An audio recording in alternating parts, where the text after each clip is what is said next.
In the shadow she lurks, a digital sage. Her words cut through like a sharpened blade. Political cow, her voice brings rage. A rebel in the neon-born parade.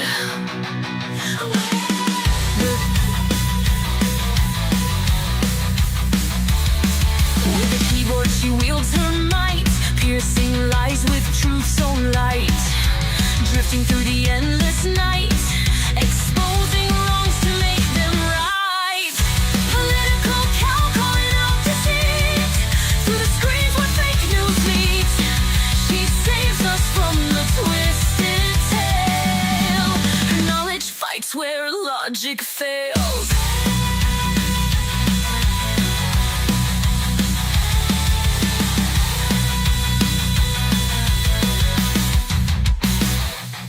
In a world where falsehoods grow, her wisdom like the wind it blows through every corner, every show.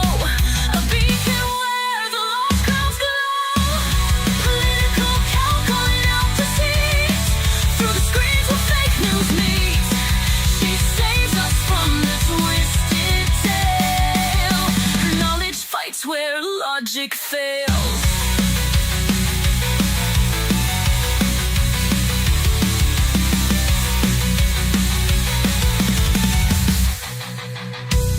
In a cycle where truth gets blurred, her voice is the sword we've heard, cutting ties with every absurd, leading flocks with every word.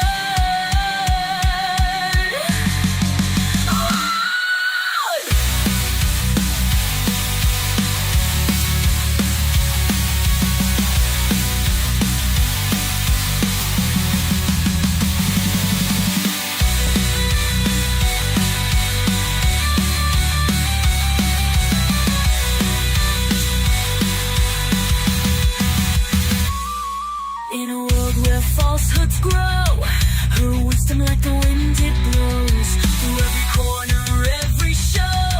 A beacon where the lost crowds go. Political cow calling out deceit through the screens where fake news meet. She saves us from the twisted tale. Her knowledge fights where logic fails.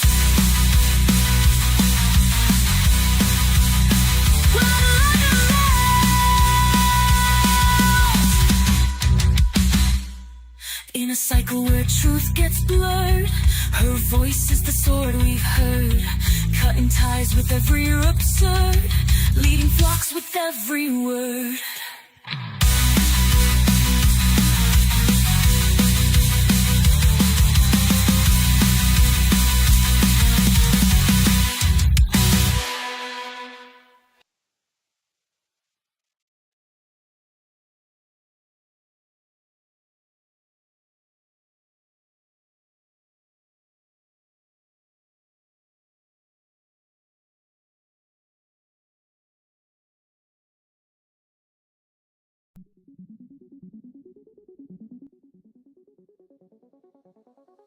Oh man, I was muted again. Okay, let me definitely do this.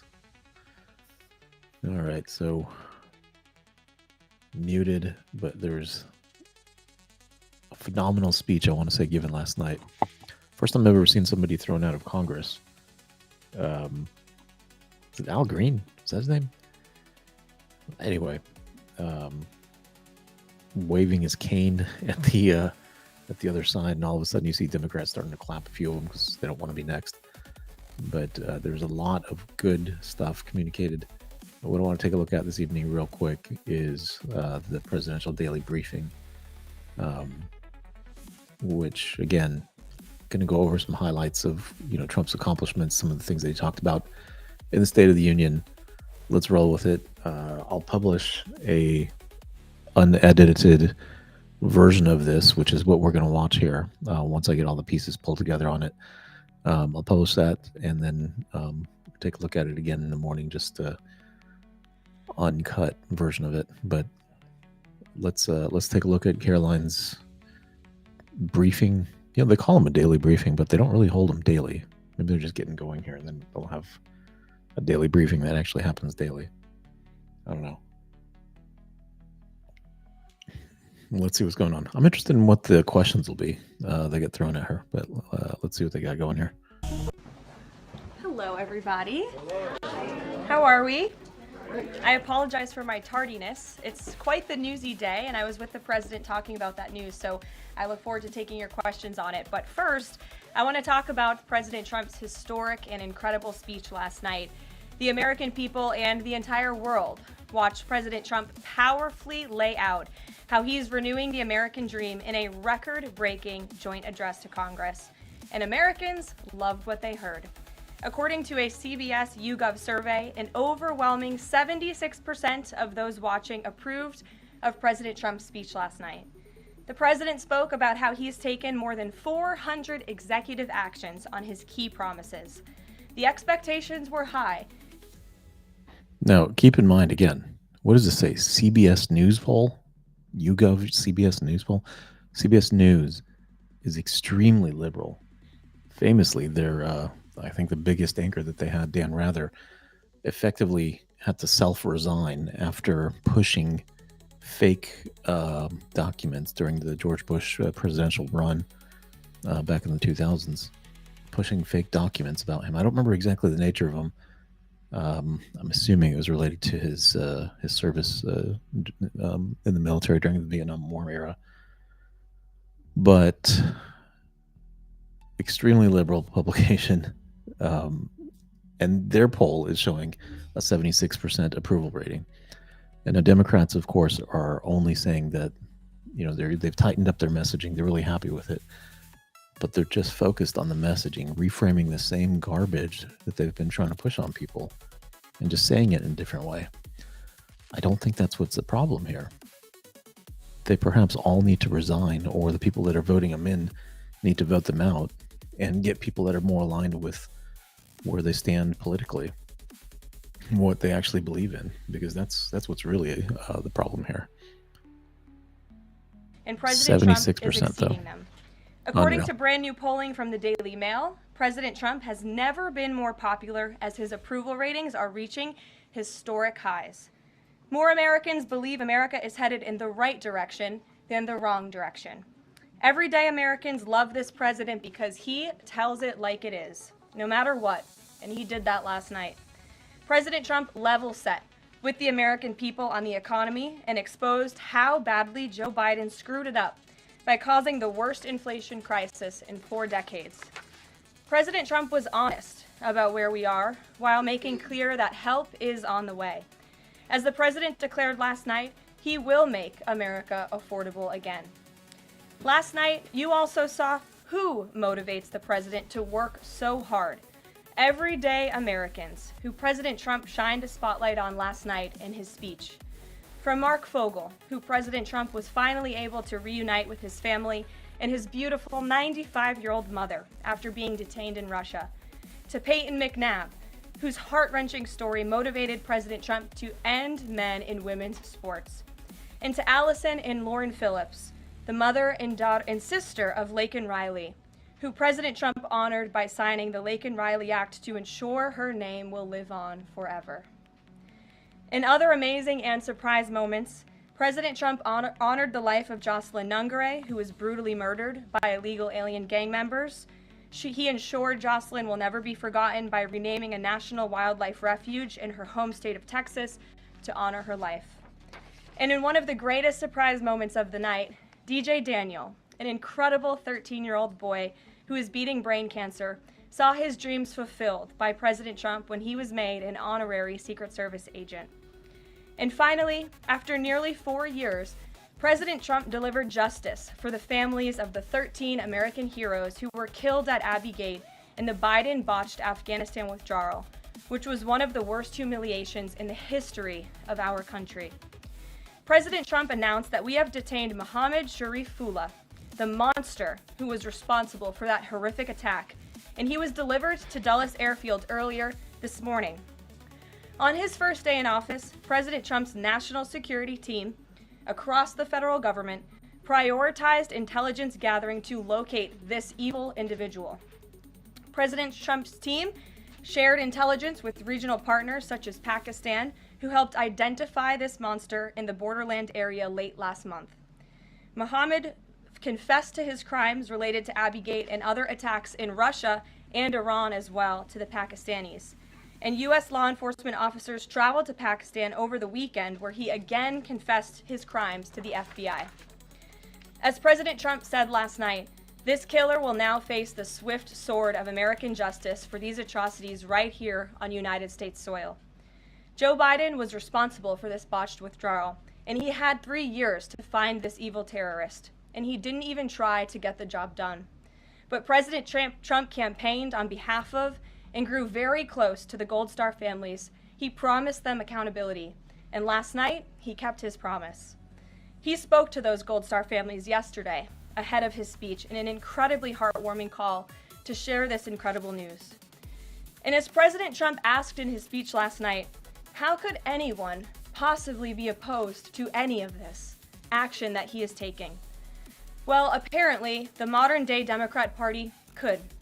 The behavior of Democrats last night was completely disgraceful and demonstrated how severely out of touch they are with the American public. It was the most shameful moment in the history of presidential addresses in that beautiful chamber. In what was supposed to be a unifying moment for our country, Democrat members of Congress instead screamed at the President of the United States, who was just overwhelmingly reelected by their constituents, walked out of the chamber, and worst of all, they disrespected the American people. Democrats didn't stand to keep men out of women's sports. They couldn't even clap for a girl who got her head smashed in by a man on a volleyball court. Democrats didn't stand for an innocent and beautiful child who is surviving brain cancer. They opposed eliminating taxes on tips and Social Security. They didn't stand in favor of cutting taxes for hardworking Americans. They couldn't even clap for 2 mothers whose daughters were killed by illegal aliens. One of the only things that could get Democrats off their feet last night was cheering for Ukraine, not for America. Last night was a very clarifying moment for our country. The Democrats exposed themselves as the party of insanity and hate, the party that wants to put America last. They've allowed their Trump derangement syndrome to stop them from celebrating America and our people, and we will not allow them to forget that. And it's not just the Democrat Party. The mainstream media still doesn't get it. Yeah, Lamont, I agree. The Biden administration, a complete joke. All the stuff that she's talking about here, very ridiculous. And one thing too, the pinned chat that I have in there, we need to take a new approach on corporate taxes. A lot of ideas have been thrown out there. Why not take the approach of incentivizing corporations to employ America first policies and employ Americans first, and do that proportionally based on their revenue that they glean from the United States. I mean, if you get revenues from, a company overseas, then of course, that's a different scenario. You may need to have some local presence there, local resource staff or what have you. But check out the petition. I think this is maybe a breakthrough idea that we need to start to really push with our Congress people. Do more analysis on this in a future stream, kind of break it down a little bit with examples. But the basic idea is that the percent of the American workforce within a given company divided by the percent of revenues generated from the United States, that ratio would be determined, would be used to help determine the corporate tax rate for corporations that are based in the United States. So if you have the appropriate ratio, you could have effectively a zero tax rate as a corporation if you've reached, it's a little bit of effort will have to be done to study what the right, what the right balance is to strike to have full American employment. Full employment needs to have a little bit of definition on it, but effectively, if you hit that mark, that metric, your corporate tax rates can go to zero because you're adding a significant amount of value into the U.S. workforce, elevating wages, so forth. by creating more jobs rather than just paying that tax into the government. Take a look at the pinned post or pinned chat. Sign the petition. We'll continue to talk about it. I think this is a new addition, a new tool that can be at the disposal of the administration. We just need to make this concept visible. We need to make this type of thinking out there a little bit more. And again, let me just show you guys this post here. Oh wow. Well, that didn't really. Okay. All right, now you can see it. There you go. Yeah, so it's also going to be pinned. I will pin it to my. Oh, it is already pinned. It's pinned to my X profile. So if you just click on my link in my bio on YouTube or any of the other platforms, you can get to my X account and just pin there. Is this petition on change.org? Take a look, sign it, asking the herd to really get together and rally around this one. I know it's late. We'll have to do it again during normal business hours when we have a higher volume of folks looking at this stuff with us. But I think this can really move the needle on wage growth, on shoring up stability in U.S. markets, especially when it comes in terms of employment. Otherwise, you're in a weird scenario where if you keep doing the labor arbitrage and you just move jobs overseas with no I shouldn't say rationale, there's a rationale behind it, with no end. That's the key. You're really just racing to zero. There's an infinite race to zero, because once one low-cost geography reaches a breaking point, you're going to bail on them. You'll go to the next country, and there's enough countries to keep these cycles going for hundreds of years possibly. But is that really how we want the world to work? Is that really the consequence we want American workers to feel? What real tangible value comes out of this race to zero, other than arbitrary efficiencies that are short-lived for the most part? All right, let's get back to Caroline and the excellent daily briefing. Last night, MSNBC's Nicole Wallace disgustingly looped in a 13-year-old boy with brain cancer into an attack on the president over January 6th. And CNN's first chyron out of the speech called it divisive. President Trump wasn't divisive. The Democrats were. And CNN was proven wrong by their own viewers, 69% of whom, in a post-speech poll, said they had a positive reaction to the president's speech.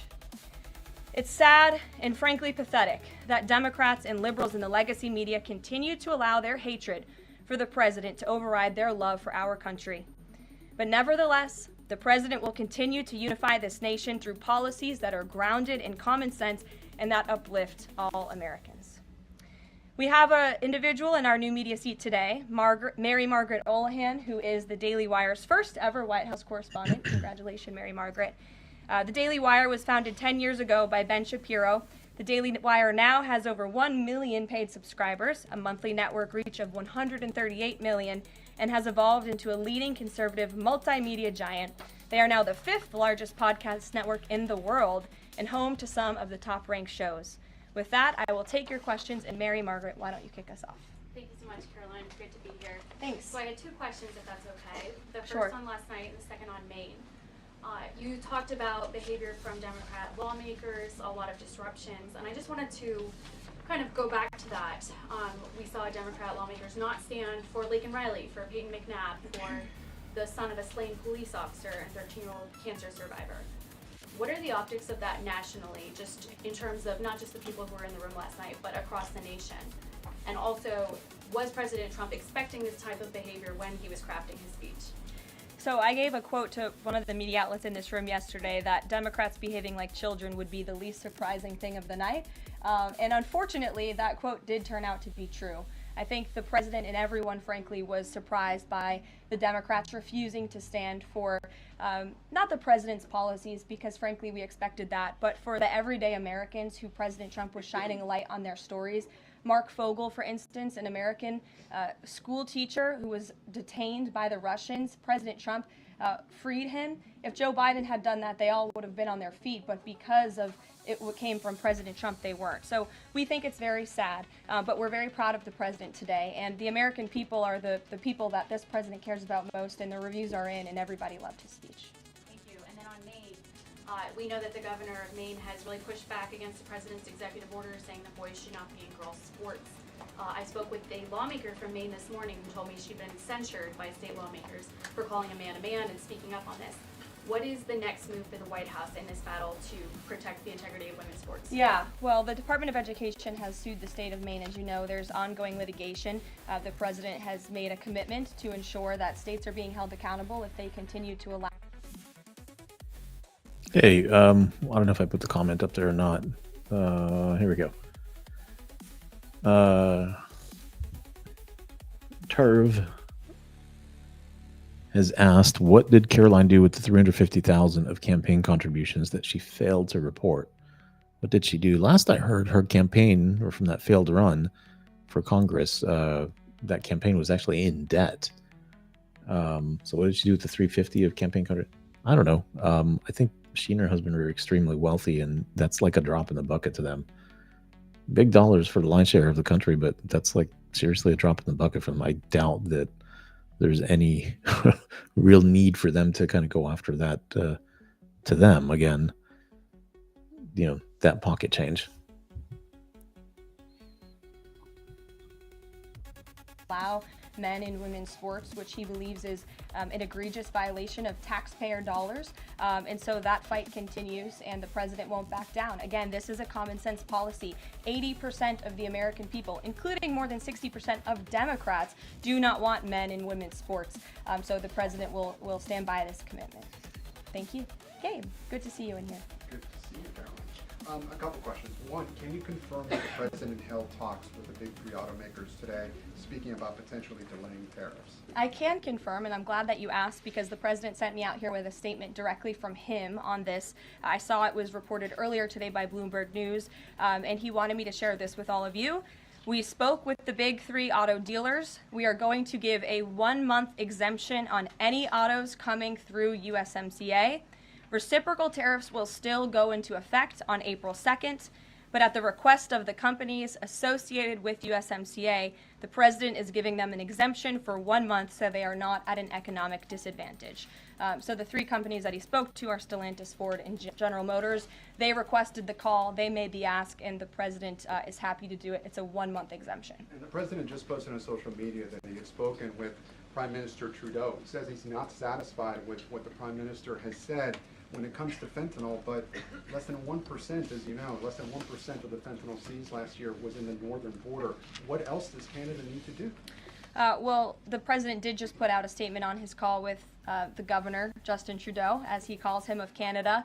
And he said that he was not pleased, as you said. He said it's not good enough. He told Prime Minister Justin Trudeau that directly. The call ended in a somewhat friendly manner, as the president said, but he's not going to stop standing up for the American people. And to answer your question directly when it comes to fentanyl, for the last 4 years, unfortunately, our neighbors to the north and the south, Canada and Mexico respectively, have allowed America to be a dumping ground, not just for illegal aliens, but for illegal, poisonous, deadly fentanyl, which is now the #1 killer of young people in this country aged 18 to 34. Through the northern border in Canada, in last fiscal year alone, there was enough fentanyl seized to kill 4.8 billion people. And that number is up 2,050% from 2023, the year before. So there's been more than a 2,000% increase in illegal fentanyl seizure at the northern border. Why? Because Canada is allowing that fentanyl to come to the United States. The president sees these numbers. He thinks about the lives that are lost. And everybody in this room, I'm sure, everybody watching at home, everybody across the country knows someone in our lives who has been killed at the hands of this deadly poison. There needs to be repercussions for that. The president feels very strongly about it. Caroline, respectfully, it's just 43 pounds that were found last year. That's less than a carry-on suitcase. Is that a lot of fentanyl compared to, say, Mexico, where the vast majority of the fentanyl is brought in through Mexico, not Canada? So what else does Canada need to do? Well, I just told you, last year alone, there was a 2,000% increase in illegal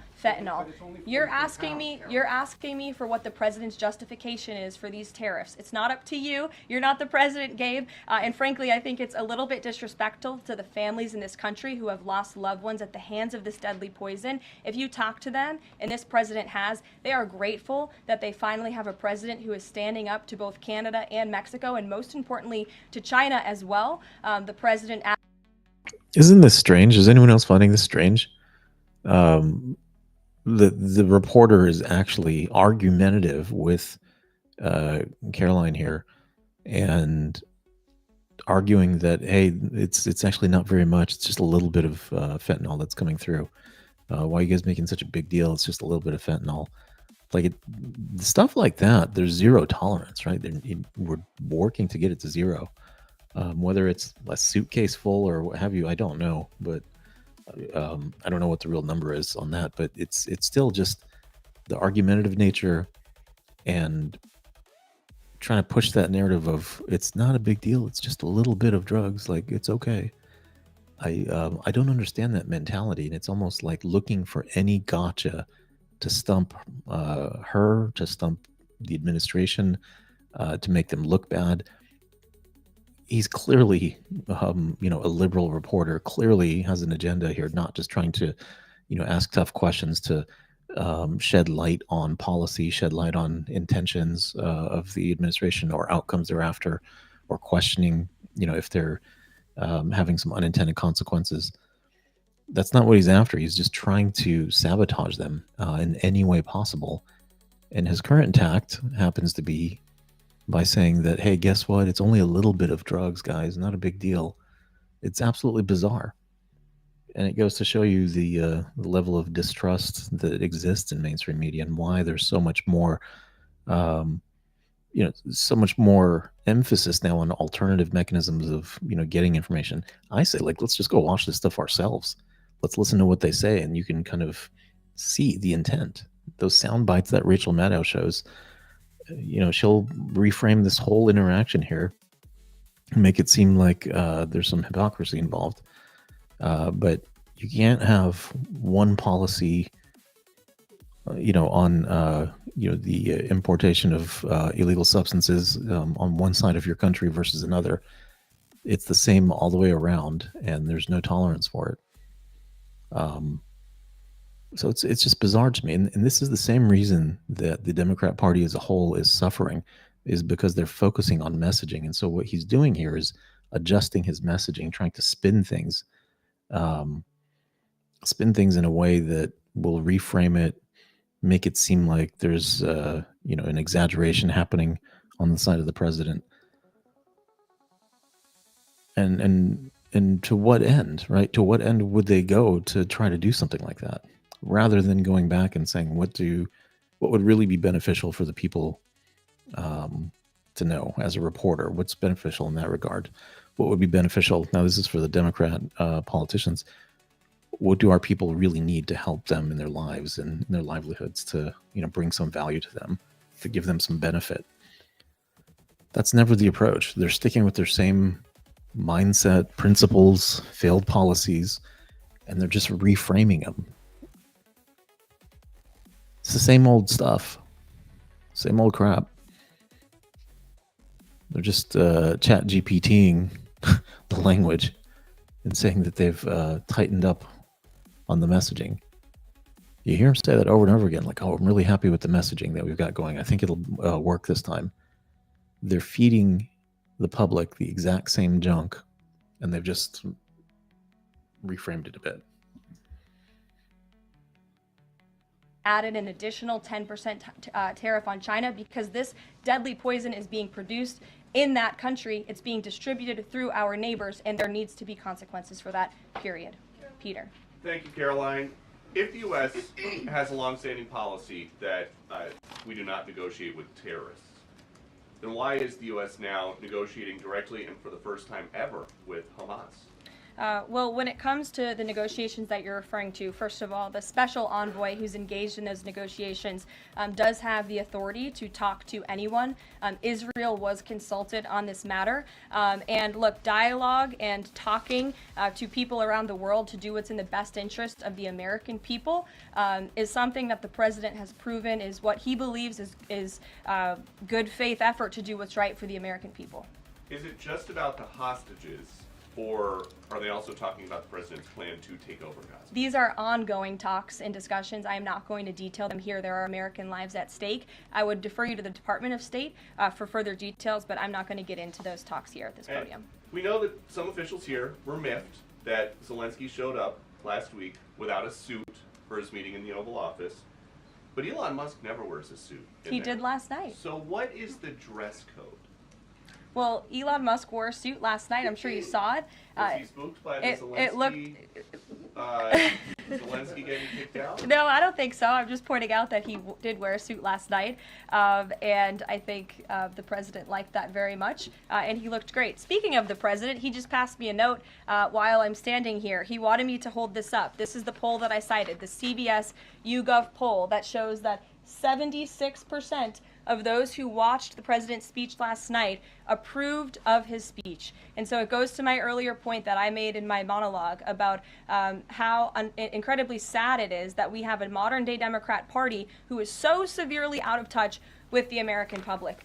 This is a great poll. The ultimate poll, though, came on November 5th when the president won by an overwhelming. Let's grab some of these chat messages here real quick. Hey. All right, here we go. Corn says it's all scripted. Might be. This interaction right here is a bit scripted. I mean, Ducey's not asking like extreme softballs. They're not the most difficult questions either, but he's putting a little bit of pressure. Like, how come it's okay for Elon not to wear a suit? And, everybody freaks out because Zelensky shows up without a suit. You have to be extremely, Mark says, you have to be extremely naive and ignorant to ever think that Trump will stop all drugs coming across the border. I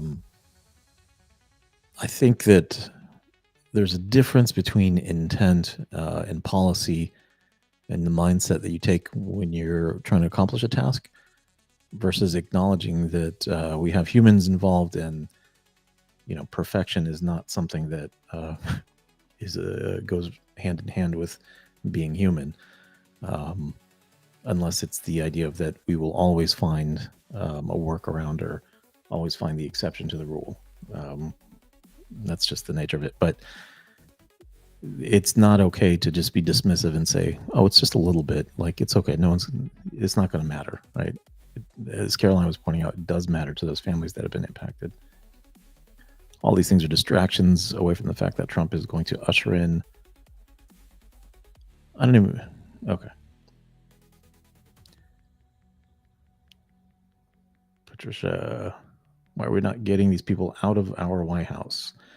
They're getting the folks that are pretty, pretty entrenched, part of the old swamp. They're all getting, shown the door at this point.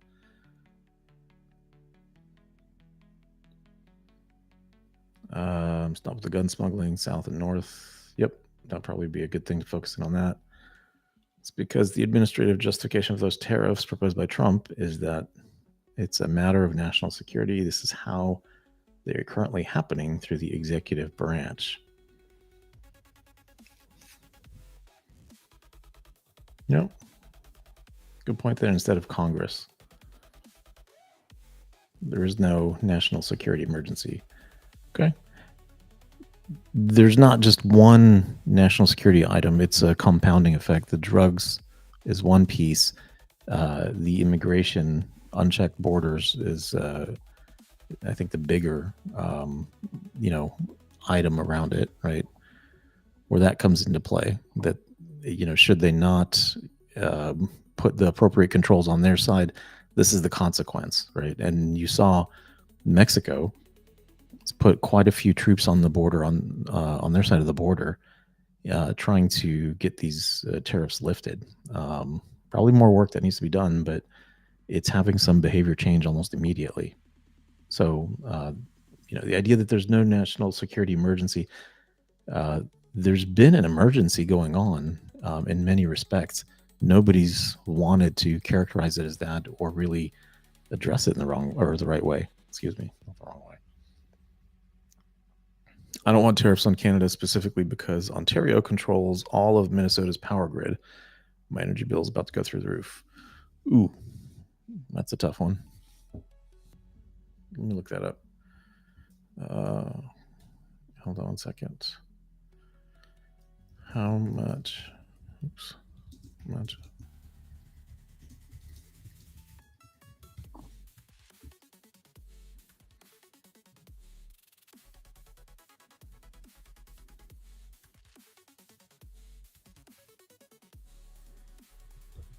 Okay, yeah, pretty significant. Pretty significant. So partisan, even the GOP in office all the way can't do, all they can do is blame Democrats. Margin that he spoke about last night, Democrats weren't happy to hear that either. Ouija. Thank you, Caroline. Back on tariffs, last night President Trump said there will be a little disturbance, but we're okay with that. Can you put a dollar figure amount on how much the average American family should expect to pay as this disturbance? And why should Americans be okay with that when so many are already struggling to pay the bills? Well, first of all, last night, the president told the truth. And he was realistic, and he level set with the American people. And I think, frankly, it's very refreshing, and everybody in this room should be very grateful that we have a president who tells the truth about the reality of the economic situation that we are in, unlike the previous president who lied to everybody's faces, saying inflation was transitory, saying it was under control, saying that the border was secure, when none of that was true. So the president is being frank and honest, and the American people elected this president to have monumental reform and change, including rebuilding our manufacturing base in this country, standing up to foreign nations who have been ripping off our country for decades. And that requires a little bit of disruption. That requires a lot of effort and work that this president is focused on doing. With that said, as the president said last night, his administration is wholeheartedly committed, of course, to ending the inflation nightmare caused by the Biden administration. Look at the deregulation efforts. Look at the president's push last night in his speech for Congress to pass tax cuts, to end taxes on Social Security and overtime pay for hardworking Americans, end taxes on tips. We need Congress to get that done because that's going to put more money back into the pockets of the American people. And I didn't even mention energy. Look at the president's approach and focus on unleashing the might of our energy industry. We know that's the #1 driver of inflation. He's been slashing back a lot of the burdensome regulation from the previous administration to unleash our energy industry here at home, which will drive down costs. He said he is committed to making America affordable again. He did it in his first term, and Americans can trust him to do it again. President Trump Sure. has made clear, Caroline, that he loves tariffs, but the stock market does not. How does he factor that into his decision making? Well, the president does love tariffs. He said it's one of his favorite words of the English dictionary, and he believes in tariffs because they'll ultimately make America rich again. They're going to raise revenue. They're going to help us pay down our debt. Most importantly, they're going to bring American jobs here back home. So I think for folks on Wall Street who may be concerned, look at what this president did for you in his first term. Wall Street boomed. Stock market boomed. The president expects that to happen again, but most importantly, Main Street is going to boom, and that's why the president has this whole of government economic approach, which includes tax cuts, tariffs, regulation cuts, and an energy industry that will bring down costs for American consumers. Sure, Monica. Thank you, Caroline. You mentioned not one Democrat senator voted to protect women's sports from males. Not one Democrat congressman or congresswoman stood to applaud or support protecting women's spaces and sports at the president's joint session to Congress last night, as you articulately mentioned in the beginning. So I'm wondering, what message is that sending to not only young women who are competing in these sports across the country, but also to the parents of these young girls? Yeah. I think the message that Americans should take away from last night is that they have a president in the Oval Office who is committed to doing what's right for them, especially women and girls across the country. And I think it's very ironic, thank you for bringing up the point about women, that Democrat women were wearing pink to support our fellow females, yet they couldn't stand again for a young woman who was almost killed and severely injured by a man on the volleyball court. They couldn't stand for the mothers of two beautiful young women whose lives were taken tragically at the hands of illegal people. So you can't say you're the party of women and then support men and women's sports and not stand up for basic law and order and immigration reform that will protect women in this country. That's what President Trump is doing. He's the president for women. Lindsay, good to see you. Thank you, Caroline. Good to see you. So, speaking of tariffs, China said yesterday that they're ready for any kind of war with the U.S. Because of these tariffs that have been placed on them. And a Chinese spokesperson also said that the tariffs would not lead to a resolution of U.S. concerns about fentanyl originating in China. Can you speak to how the administration is planning on responding to that? Well, I think Secretary Hegseth has responded to that this morning. He said that America will always be prepared to defend itself, especially under the leadership of this president in the Oval Office. And that certainly remains true. Again, when it comes to tariffs, the president has been very tough on China, not just now with 20% and more with the reciprocal tariffs that will hit on April 2nd. But look at what he did in his first term. There were billions of dollars worth of tariffs that he implemented on China. And it's quite telling that the previous administration did not rescind those tariffs because they realized the value that they had in not only deterring China, but also raising. Why don't you Now with 20. Sorry, hit the wrong button there. That's a really good point, though. The tariffs that were implemented were kept through the Biden administration. They didn't touch them at all because they needed to continue that policy because it was a good one. So again, if they were so inflationary in nature, why didn't Biden cut them when the printing press was driving everything to astronomical, increases in price? Even though from a CPI standpoint we hit 9%, you look at specific areas. I mean, it was well into the double digits in many respects. 20% and more with the reciprocal tariffs that will hit on April 2nd. But look at what he did in his first term. There were billions of dollars worth of tariffs that he implemented on China. And it's quite telling that the previous administration did not rescind those tariffs because they realized the value that they had in not only deterring China, but also raising revenue here in the United States. Rachel. Thanks, Caroline. Just a quick follow-up, two quick follow-ups on tariffs. The president mentioned a little disturbance during his remarks yesterday. The CEO of Target says that consumers will likely see prices go up on everything from strawberries to bananas to avocados. How long should Americans expect to pay higher prices? Are we talking a week, a couple of days, a few months? Again, I don't have a crystal ball, but what I can assure the American people is that this president. All right, I got to answer it then. Hey, I need some more likes, guys. Help me get a little more distribution here. Check out the live goal. Vote in the poll, too. Very important poll that we got going on here. So inflation, prices are not coming down, guys. Just how quickly they go up, that's what's slowed down. Prices are not going to go down as a whole. They say inflation rate is dropped to, 2%? Just means in general, prices have gone up 2%. Over the course of a year, instead of that peak of 9% that it was at during Biden's administration. So it's going up slower. The counterbalance here is to fix the system to allow wage growth to be unleashed.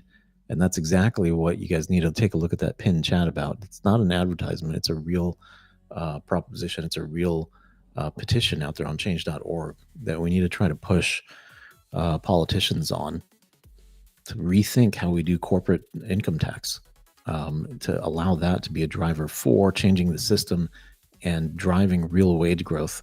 Otherwise, we're not going to be able to catch up to these price increases. It's going to get a deeper and deeper divide. Eventually, your Big Mac is going to be the size of a quarter. But they kept the price the same, right? I mean, that's the shrinkflation is going to take over if it hasn't already, honestly. So take a look at that pin chat. I think that's the answer. We got to fix the system. It's not going to be something that's a one-time action. It's not going to be something that always slowed inflation down to 2%. We're good to go, right? That's the kind of thinking that exists within the Fed because they're just interested in these top level numbers or these very high level numbers, right? Price stability. What does that mean to them? It means achieving a certain forecastable level of inflation. Full employment. What does that mean to them? It's, unemployment rate is, below this given mark. But when you look at it in reality, those jobs, they don't have to measure quality. They're just looking at quantity. So every single one of the jobs out there could be somebody employed at a fast food restaurant, and yet unemployment looks great on their books.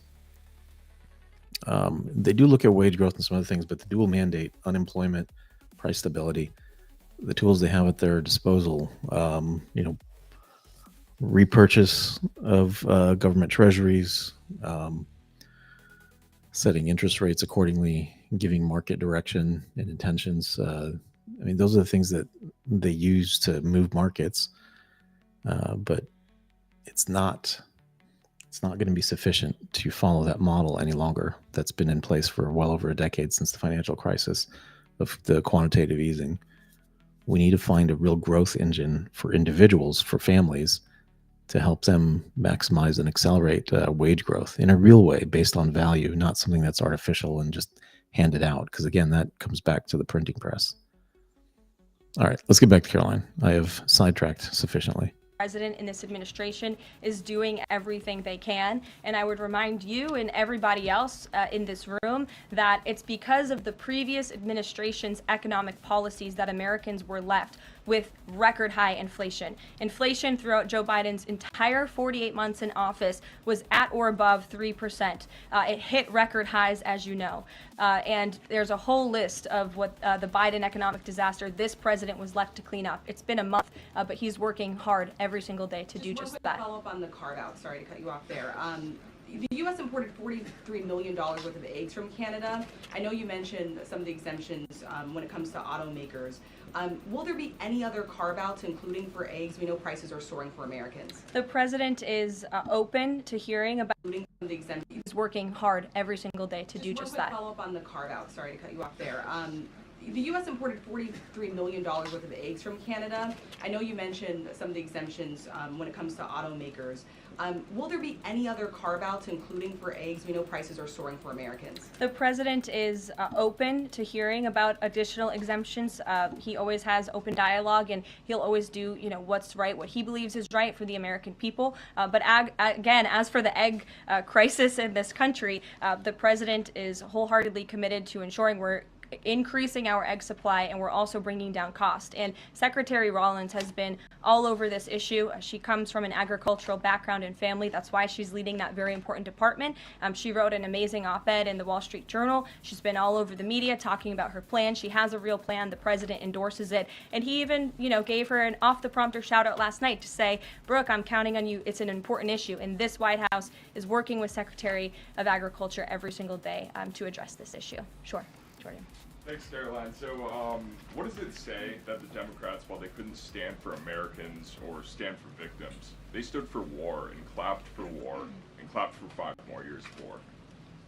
Yeah, the president addressed that last night, I think, when he called out Senator Elizabeth Warren and said that, again, as I said in my opening speech, very telling that the Democrats refused to clap for American people and American interests and American priorities, but they did clap for the country of Ukraine, which, by the way, the president's working very hard to end that war. So Democrats should be applauding him for actually doing something about it. Follow up on that if I can.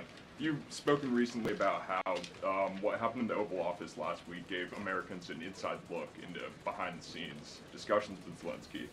Is this how he treated Joe Biden and just treated him disrespectfully? Question in the chat. Let me bring this up. It's a good thought. Very good thought. We can explore that really quick. QAnon. Oh, wow. Scary stuff here. Very scary. What happened to pricing down day one? What happened to ending the war day one? Let's do the war one first. The deal was on the table. Zelensky just needed to sign it. He didn't sign it. That's about as simple as it gets with that one. What happened to pricing down day one? Those measures are being taken to bring prices down. Lifting of regulations to allow more energy production and so forth. Those things will bring prices down because it'll eat away at or not eat away. It will improve margins because of the energy costs going down. There's other supply chain related things that will get optimized, but it's not going to come back to levels that would bring prices to the pre-pandemic era. It's just going to take the edge off and not have them be so crazy high. It'll reduce them a good bit. I mean, it's the same idea as earlier when we were talking about, inflation is, running at 2% ish. That just means prices are going up slower. It doesn't mean that prices are going down. He's kind of adjusting back, the trajectory of prices. They took a exponential uplift for a 2-3 year period there. And now he's just trying to cut it back down the size to bring them a little bit further back down the scale so that, again, wage growth and other factors like that can catch up. That's where we need the system to get updated so that wage growth can be something that gets focused in on. Because a lot of families, you think about it, how are they really able to cope, with some of these rapid increases? Good questions, though. Well, it's a very interesting question. I don't know if anybody in here asked my predecessor who stood at this podium about that, but there was a report from NBC News that President Biden also got increasingly frustrated with President Zelensky when he was handing out blank checks and President Zelensky kept asking for more. Joe Biden was quite frustrated with that. So again, as I've said repeatedly, Friday revealed the frustrations that this administration has had in closed-door negotiations with the Ukrainians. However, President Zelensky did put out a statement yesterday, which we believe is a positive step forward. And National Security Advisor Mike Waltz has been talking to his. Yeah, so we protect our property all around the world, protect major American investments, again, all around the world. The deal would have created a massive economic partnership between Ukraine and the United States. Once that's inked, that effectively is your security guarantee. And so when they say, there was no security guarantee, it was a bad deal, what does that exactly mean? I mean, the only thing that defines success in the eyes of Zelensky and the folks pushing that is full NATO membership. And that's too much of a provocation at that point. That won't sit well with Putin. That won't bring a deal to the table. But having a massive economic tie to the area, to where we have national security interests as an outcome of that economic tie, that is a huge preventative mark, right? Stationing of forces over there, so forth, to protect those assets. I don't know, whatever it takes. I'm not suggesting that's the way it'll go, but that's the tie-up. And I think that's the short-sightedness on the Zelensky side. He's asking for physical troops to be in place over there, right? Ukrainian counterparts, and so we're in the midst of this, and we'll see what happens next. Caitlin. Thanks, Caroline. I have two questions. One on the reprieve that is being granted to these three automakers for 1 month on the tariffs on Canada and Mexico. How did the president settle on 1 month? The reciprocal tariffs will go into effect on April 2nd, and he feels strongly about that no matter what, no exemption, so that's where the 1 month comes from. Does he expect them to be able to shift production within a month? He told them that they should get on it, start investing, start moving, shift production here to the United States of America, where they will pay no tariff. That's the ultimate goal. And on the conversations between the White House and the Ukrainians and the letter that President Trump revealed last night that he got from President Zelensky, Director Ratcliffe said today that the president has paused also intelligence sharing with Ukraine. Is that temporary or is that permanent? I believe what the National Security Council told me in regards to that was that they paused or they are reconsidering the funding for Ukraine, as you saw, the pause on the funding. As for intelligence matters, I would refer you to either the National Security Council or the CIA as well. But they're considering lifting or reinstating the military aid going to Ukraine, which they paused. Again, it's a pause for a review. Follow up on that. Sure. The president read parts of the letter that he received last night from President Zelensky. Can you give us a sense of when President Trump now plans to sign that minerals deal after receiving that letter? Those talks are happening as we speak. I just saw the National Security Advisor. He's working very hard on it. I believe he was going into the Oval Office to give the president an update on where this stands. But again, the president Melissa, is committed to... Very interesting. So let me put this comment up there. Everybody sees what I'm looking at here. Appreciate the engagement, guys. So, Melissa, Social Security had about 8 years left. As of last year, Social Security actually paid out more than it took in as part of the tax. So something's already broken. And of course, you know, the Social Security tax just gets put into a general fund and the government prints more money and stuff circulates at that point. But the system's broken and we need to figure out how to fix that. Some of these focuses on tariffs and other mechanisms for, you know, growing revenues within the government, I think are more appropriate if they are consumption based, those that do consume more, which should equate to a higher standard of living because they are higher income earning, and will then inherently pay more taxes. I mean, those are the types of things that I'd like to see more acceleration on getting put into practice, put into play. But that's the crazy part of Social Security right now. When I was looking at the data recently, they actually issued more benefits than they had received in revenues.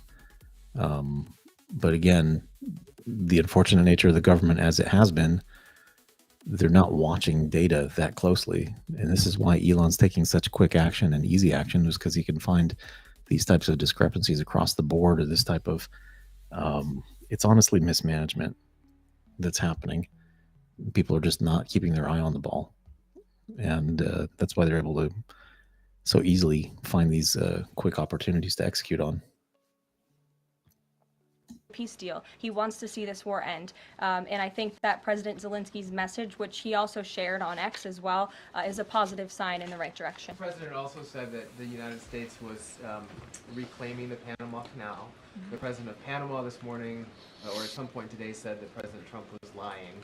Wanted to get your response to that. And also curious if the president had a reason for not specifically mentioning BlackRock last night when he was praising the company that is buying canals or ports around the Panama. Yeah, I'm not sure if Panama has seen what's going on with their own canal, but as you just mentioned, BlackRock is now interested in investing and taking over the two ends of the port, which is very important because the president was very vocal several weeks ago about the need to ensure that China is not controlling the Panama Canal.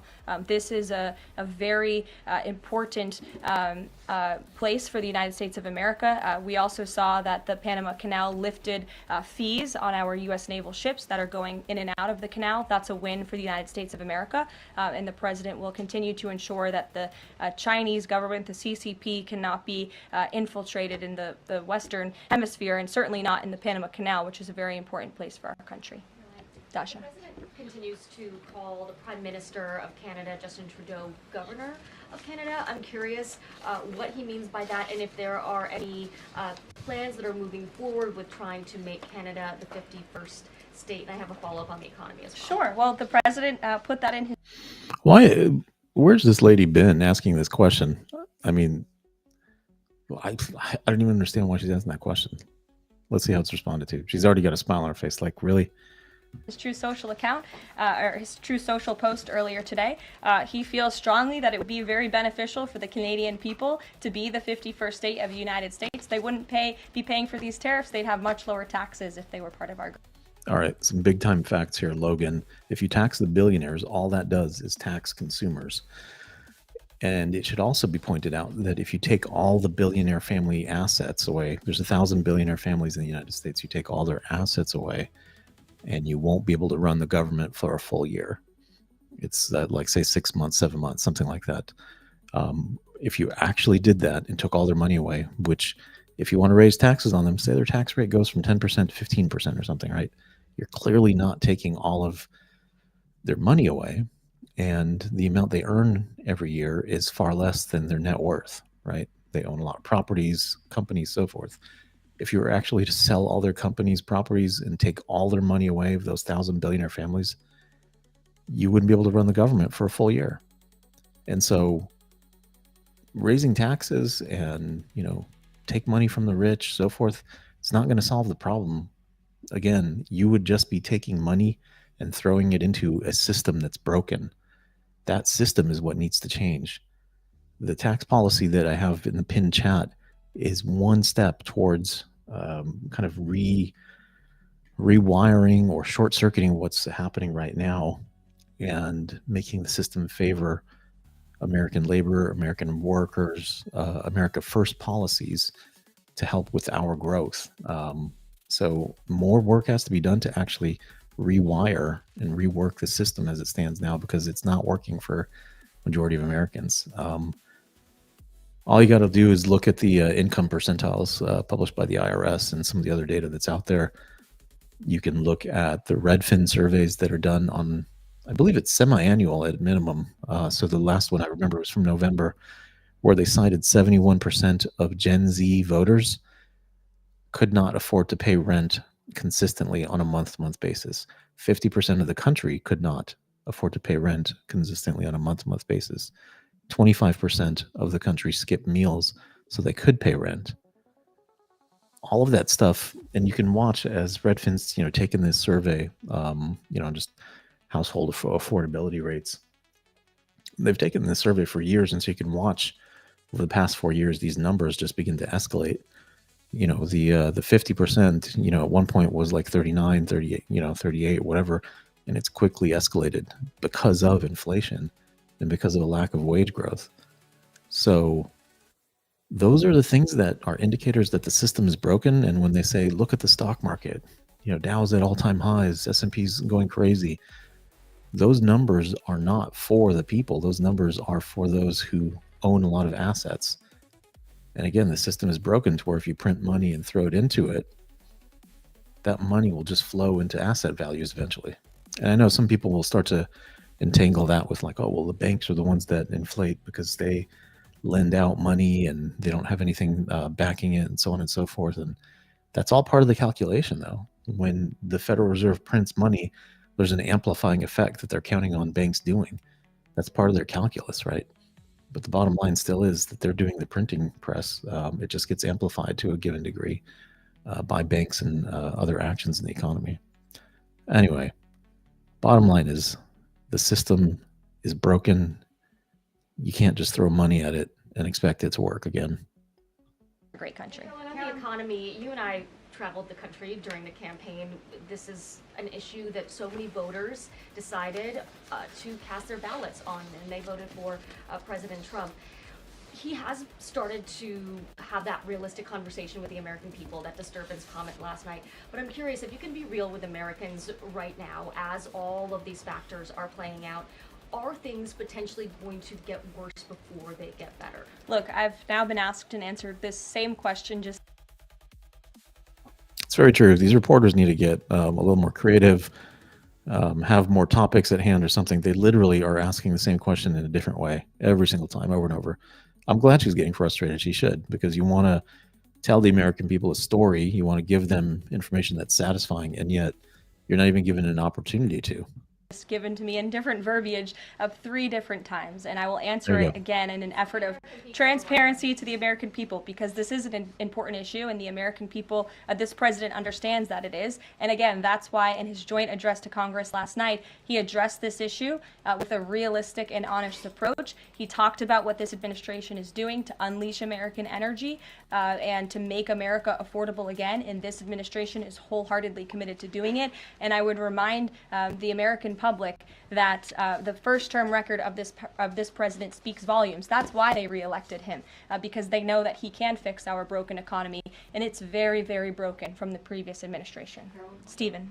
Thank you, Caroline. I've got 2 questions, one on press access, the other on fentanyl and tariffs. Sure. On press access, your predecessor, Karine Jean-Pierre, who presided over many novel press access restrictions, criticized the recent changes to the press pool made by your office. She said in an interview, quote, what we're looking at is what North Korea is. Quick question here. I'm going to just say court. Wonder why they can't do both. Cut the excess and not cut corporate taxes by $2 trillion. Check out the link. What I'm pushing for this proposal that I've seen out there. This is not my original thought, but after reading it or understanding it a little bit more, I 100% support it, and I'm going to look to push this to my local senators and Congress folks, local, my senators and local Congress people. Anyway, you can have lower taxes for corporations that exceed a benchmark, and the benchmark is how their percent of American employment versus employment overseas. Because all of this labor arbitrage is what's causing it's an artificial it's artificially bringing down wages, holding them down over the long term. It's happened in manufacturing, and it also happens in white collar positions or office based type roles. It's happening across the board. In one case, you have to build a factory someplace to produce products, and in another case, somebody just needs to be able to plug in their laptop into a reliable internet connection, which the government is more than happy to set up for them. So these arbitrage games, they're all a race to zero at this point. There's no intrinsic value to the United States as a country for our national security, for our standard of living, for innovation. It's all a race to zero. And it's a sad thing that companies are not getting creative and trying to think of new ways to invest dollars and time, and they fall back on these types of practices that have been in place for many years, and yet now they're being pushed wildly out of balance. And so putting a check on that, it's possible for corporations, if they do have, they exceed the benchmark that they need to hit for full American employment, they will have a lower tax rate. They'll be, say, 10% or 5% corporate tax rate. But for the lion's share, they'll have a higher one because they're not hitting that benchmark. And so if they can counterbalance that, there's a multiplying effect that you would get more tax revenue potentially. I mean, somebody would have to do some additional math and analysis on that. But just thinking through it in my head, there's a scenario where you can collect good revenues on the tax, and with better jobs, higher quality jobs showing up on the employment reports, you would have more money circulating through the system and more taxes flowing into the government because of that. But I mean, good question though. I don't know all the answers. These are just my thoughts, folks. All right, let's let Caroline keep going here. Doing. What's your response to that? And can you say anything to allay concerns that unfavorable coverage will be punished in this new press rule system? I think that's the same individual who said from this podium numerous times that the commander-in-chief was mentally and physically up for the job, which we knew was a lie. Many people in this room knew it was a lie. Many of you were admonished for asking questions about that truth. So when it comes to truth and transparency, this administration, this White House is setting the example. This president is taking far more questions than his predecessor, Joe Biden, did on a daily basis, and that will continue. Fentanyl and tariffs. Fentanyl produced largely in China has killed 334,000 Americans over 5 years. According to CDC data, that's about 1 in every 1,000 Americans. President Trump has cited this for applying new tariffs to Canada, Mexico, and China. But in addition to China's talk about being ready for any kind of war, they said yesterday, the foreign ministry said that, quote, the fentanyl issue is a flimsy excuse to raise U.S. tariffs, and, quote, U.S., not anyone else, is responsible for the fentanyl crisis. So what's the response to China that the talk of fentanyl is just an excuse for tariffs? And what does that say about the resolution? Well, of course, the country that is getting very rich off of distributing this deadly poison to American citizens is going to say that.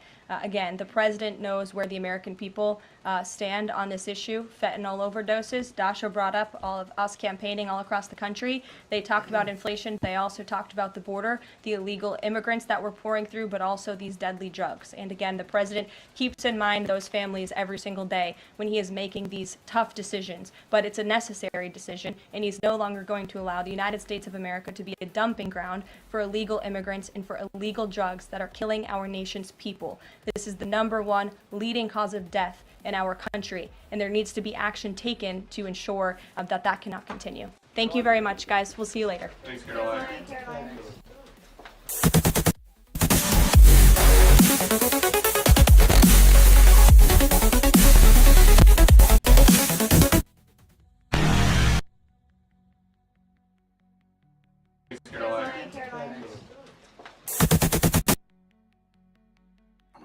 Oh, I was talking to myself. I was on mute again.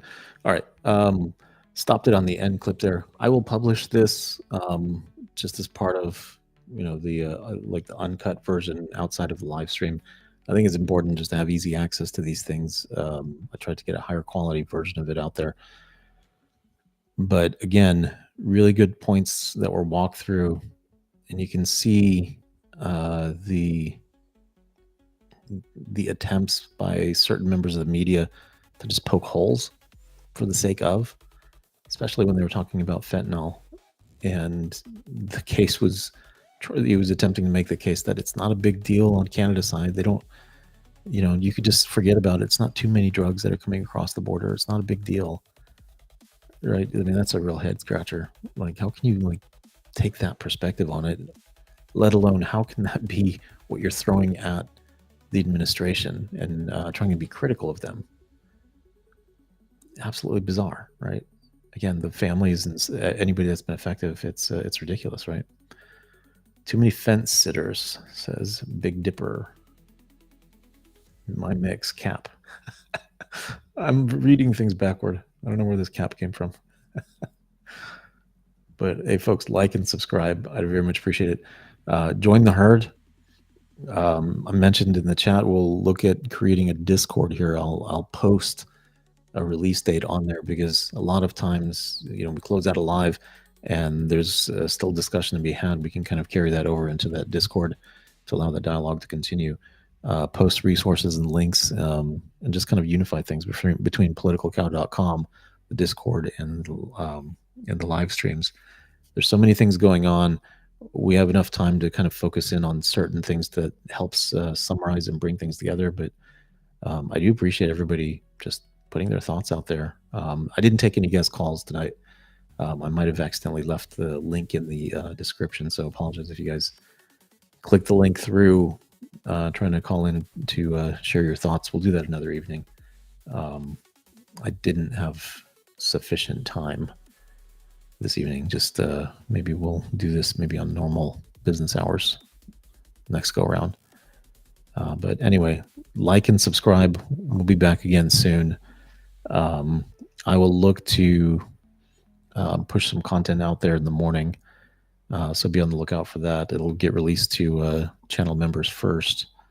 Just some shorts, some other clips that came out of the State of the Union and otherwise. But anyway, thanks everyone for joining in. Closing it out for now. Enjoy the new theme song.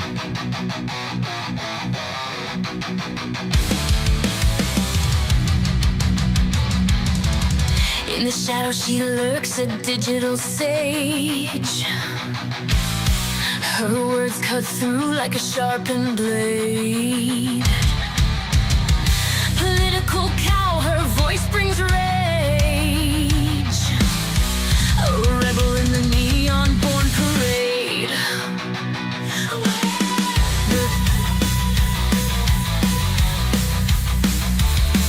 With a keyboard she wields her might, piercing lies with truth's own light. Drifting through the endless night, exposing wrongs. Yeah, hey, sorry, I'm interrupting the theme song. I'm supposed to be closing out. I appreciate you guys pointing out the like situation. I don't know, this is a weird one. How many people have come through here? 17,000, 18,000 now? I mean, you get funny dynamics like this when it's a late stream, which that's my fault for just being able to have time right now to jump online, talk about things. I'll probably do it again early in the morning. But in any event, it's just the nature of the time frame. But I appreciate it, guys. Help me get some more circulation. On your way out, hit the like button. We still got, well over 100 folks in here, I think. Yeah, just hit the like button. Totally free, as they're pointing out. And for some folks in here, Logan, Melissa, others, I appreciate the engagement. Folks that did not agree or what have you, I appreciate you guys also sharing your thoughts on this. But let's keep the theme song going. Okay, thanks. Political cow calling out deceit through the screens where fake news meets. She saves us from the twisted tale. Her knowledge fights where logic fails.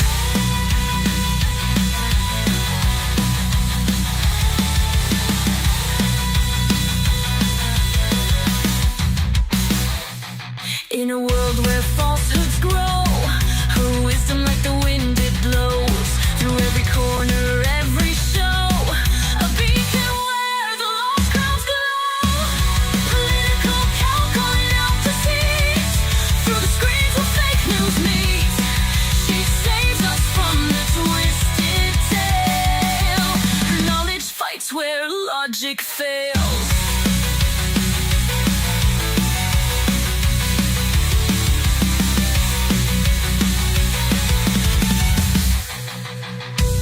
In a cycle where truth gets blurred, her voice is the sword we've heard, cutting ties with every absurd, leading flocks with every word.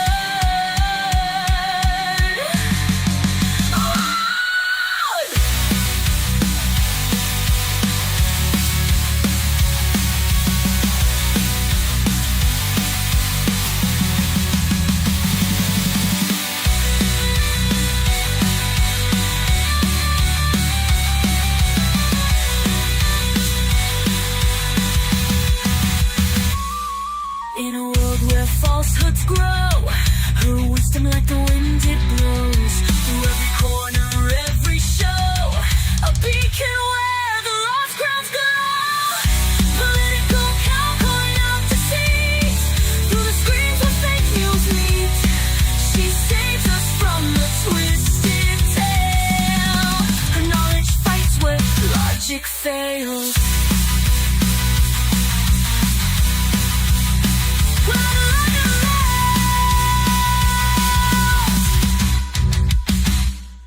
In a cycle where truth gets blurred, her voice is the sword we've heard, cutting ties with every absurd, leading flocks with every word.